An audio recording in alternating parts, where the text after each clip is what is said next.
Apprenez comment sombra la Dalassie. Prêtez l'oreille, enfant, cette histoire est la vôtre. Veux-tu commencer, Dalen?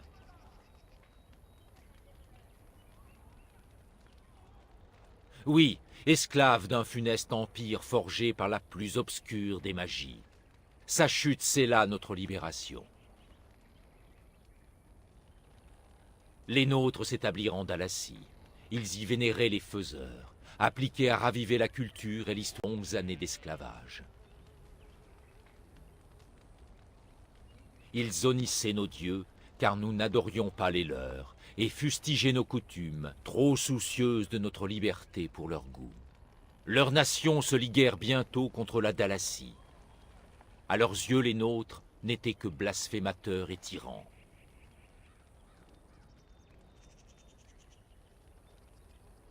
Ainsi s'écroula la Dalassie. Les humains s'éparpillèrent notre peuple, nous sommant de vivre dans leur cité et d'abjurer nos dieux. Mais nombre des nôtres refusèrent. Ils résolurent de se disperser aux quatre vents et de vivre en nomades.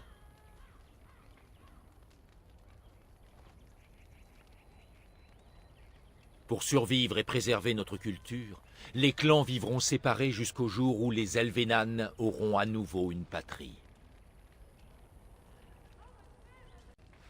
Tels sont les Dalassiens, archivistes du savoir perdu, errants du chemin solitaire. Merci de ta patience, Dalen. Je suis heureux de constater que tu n'as rien omis de notre histoire, ni du serment de Dalassie. Je te laisse retourner à ta... Ah, la cité perdue. Avant que les Shemlen ne nous asservissent, avant même qu'ils n'arrivent dans nos contrées, nous vivions dans la glorieuse Al-Lafan. Selon la légende, nos ancêtres étaient immortels et maîtrisaient une magie inaccessible aux Shemlen.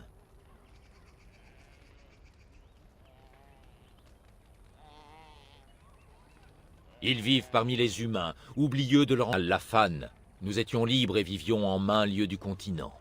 Nous étions aussi différents les uns des autres que le sont les Shemlen, quoique moins nombreux. Que certains aient vécu dans des cavernes n'est donc pas insensé.